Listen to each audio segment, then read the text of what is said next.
Hello student, welcome back to our my YouTube channel. आज की कक्षा में हम लोग पढ़ेंगे क्लास 10 की मैथ और कुछ क्वेश्चन देखेंगे हम लोग, इम्पोर्टेंट क्वेश्चन। और कुछ क्वेश्चन हम लोगों ने क्लास 10 का पिछली कक्षा में कंप्लीट किया था 4 नंबर तक। ठीक है, तो आज हम देखेंगे आगे 5 नंबर से। तो चलिए देखते हैं। क्वेश्चन नंबर 5 बोले यार, जांच कीजिए, क्या किसी प्राकृतिक संख्या n के लिए, प्राकृतिक संख्या n के लिए 1 2 3 4 डॉट डॉट डॉट अनंत। ठीक है, प्राकृतिक संख्या होती है n equal to 1 2 3 4 dot dot, आगे भी जाएगी, अनंत तक जाएगी। क्या किसी प्राकृतिक संख्या n के लिए संख्या 6n, ठीक है, संख्या 6n जीरो पर समाप्त हो सकती है या नहीं? बोलो यार। तो चलिए करके देखते हैं। 6 का पावर n है, ठीक है, और n क्या है? प्राकृतिक संख्या 1 2 3 4। तो मान रख के हम लोग चेक करते हैं, क्या संख्या 6n जीरो पर समाप्त हो सकती है या फिर नहीं। 6 का मान अगर 1 रखेंगे तो 6 हो जाएगा, 2 रखेंगे तो 36, 3 रखते हैं तो 216, और अगर 4 रखते हैं तो 1296। ठीक है, क्या यहाँ पर जितनी भी संख्या है किसी में शून्य है? नहीं है। किसी में भी शून्य नहीं है। ठीक है, देखिए, कोई भी संख्या हो, अगर 2 का पावर n इंटू 5 का पावर n इस रूप में होगा तो ये शून्य होगा।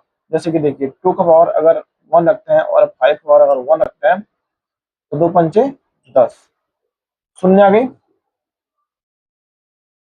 2 का पावर अगर 2 रखते हैं, 5 का पावर अगर 2 रखते हैं तो 2 2 4 और 25 25, 25 चौके 100, कितना आ रहा है? जीरो आ रहा है। ठीक है, तो 6 का पावर n जो है, क्या बोल रहा है किताब में, क्या किसी प्राकृतिक संख्या n के लिए संख्या 6n अंक जीरो पर समाप्त हो सकती है? नहीं, 6n जीरो पर समाप्त हो सकता है या नहीं? ठीक है, दिखाना है। तो चलिए देखते हैं कैसे। सबसे पहले करेंगे अभाज्य गुणनखंड। 6 का अभाज्य गुणनखंड, 3 2 9 1 तिया 3।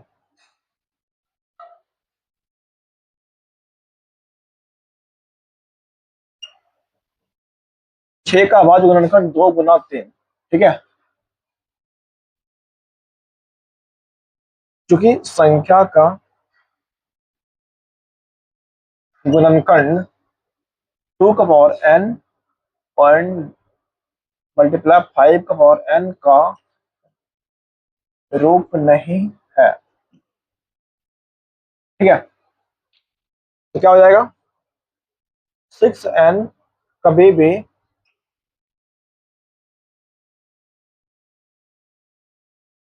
शून्य पर समाप्त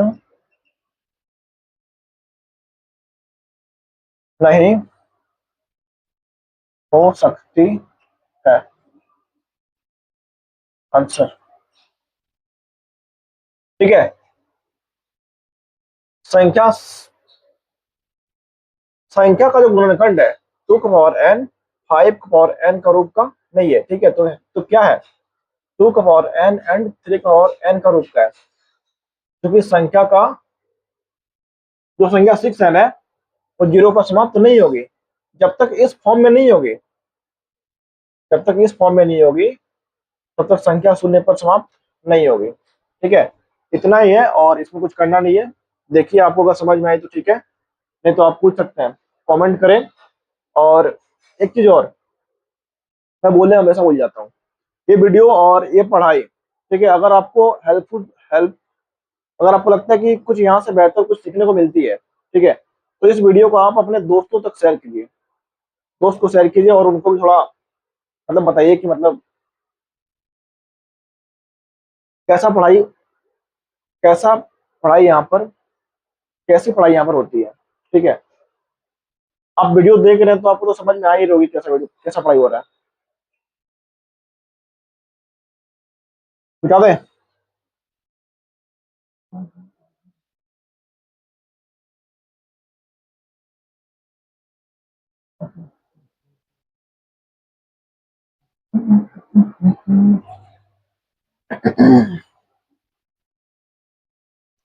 क्वेश्चन नंबर 6 कंप्लीट हो गई। अब हम लोग देखेंगे अगला 6 number, sorry mistake, 5 number complete हुई। अगला क्वेश्चन है हमारा 6 नंबर। क्वेश्चन नंबर 6, ठीक है। बोल रहा है व्याख्या कीजिए इतना और इतना भाज्य संख्या क्यों है।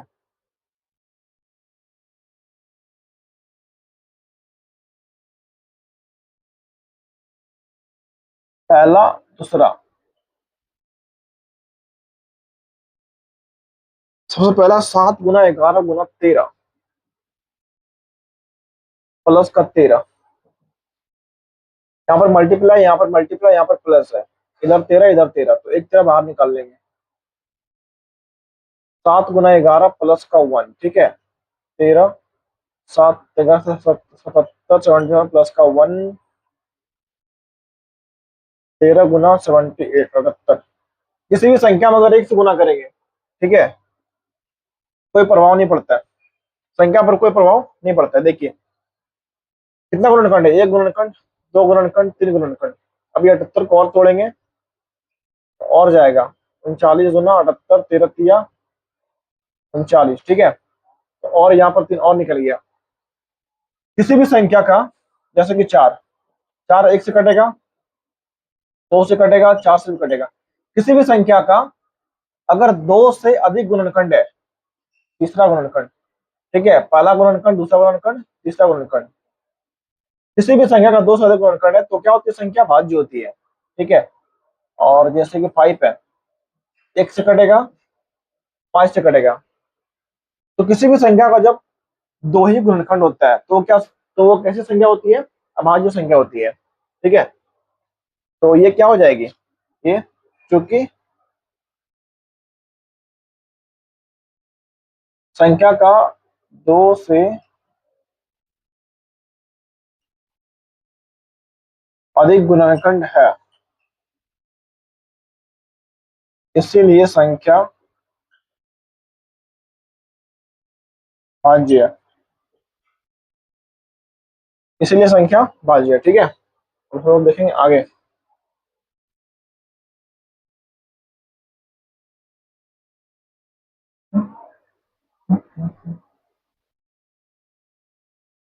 7 6 5 4 3 2 1 प्लस का 5। 7 6 5 4 3 2 1 प्लस का 5, ठीक है। यहाँ से यहाँ तक मल्टीप्लाई है और इधर प्लस है, ठीक है। 5 इधर है, इधर 5 पे है, तो 5 को बाहर निकाल लेंगे कॉमन करके। हो जाएगी 7 गुना 6 गुना 4 गुना 3 गुना 2 प्लस का 1। 7 42, 4 12, 12 4 12, 12 2 24 प्लस का 1। इसको मल्टीप्लाई करेंगे तो हो जाएगा 1008 प्लस का 1, ठीक है।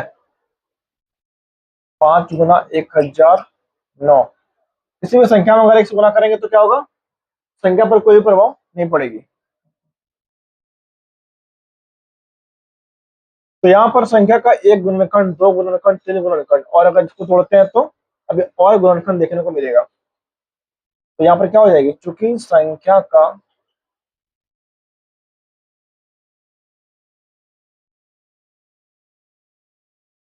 2 से अधिक गुणनखंड है, इसीलिए संख्या क्या है, भाज्य है, इसलिए संख्या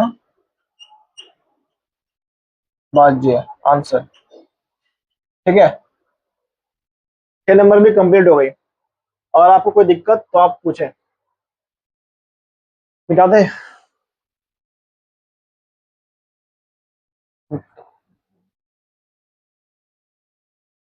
आरंभ है प्रचंड मस्तकों के झुंड, आज जंग की घड़ी है तुम हार दो, आन बान शान या कि जान का हो दान, उस पे उतार दो।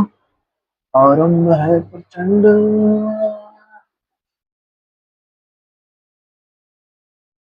मन करे सो प्राण ले, जो मन करे सो नाम, वही तो एक सर्वशक्तिमान है। अब हम लोग देखेंगे सातवां नंबर। किसी खेल के मैदान के चारों ओर एक वृत्ताकार पथ है, ठीक है, खेल का मैदान है और चारों ओर वृत्ताकार पथ है। इस मैदान का एक चक्कर लगाने में सौम्या को 18 मिनट का समय लगता है। सौम्या को कितना लगता है? 18 मिनट। और रवि को लगता है, जबकि इसी मैदान का एक चक्कर लगाने में रवि को 12 मिनट का समय लगता है। कितना? 12 मिनट। ठीक है, सौम्या को लगता है 18 मिनट और रवि को लगता है 12 मिनट। मान लीजिए वे दोनों एक ही स्थान पर है। चलिए मान लेते हैं, रवि भी यहीं पर है और सौम्या भी यहीं पे है, और एक ही समय पर चलना प्रारंभ करके एक ही दिशा में चलता है। एक ही दिशा में चलता है, ठीक है, और सेम टाइम होता, समान समय पर चलता है, मतलब समय समान। तो कितने समय बाद वे पुनः प्रारंभिक स्थान पर मिलेंगे? मतलब कहने का मतलब, जब चलना शुरू करेंगे तो फिर से वो दोनों, तो फिर से वो इस स्थान पर कब मिलेंगे? ठीक है, बोले जरा पुनः। पुनः का मतलब होता है न्यूनतम, और न्यूनतम होती है लोवेस्ट कॉमन फैक्टर, यानी कि एलसीएम। तो निकालेंगे 12 और 18 का एलसीएम, ठीक है, तथा 18 का एलसीएम।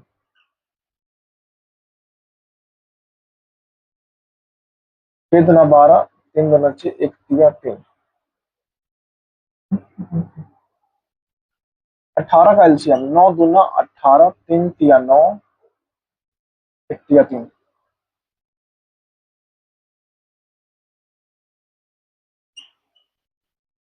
12 का आवाज गुणनखंड, दो गुना 2 गुना 3, 18 का आवाज गुणनखंड,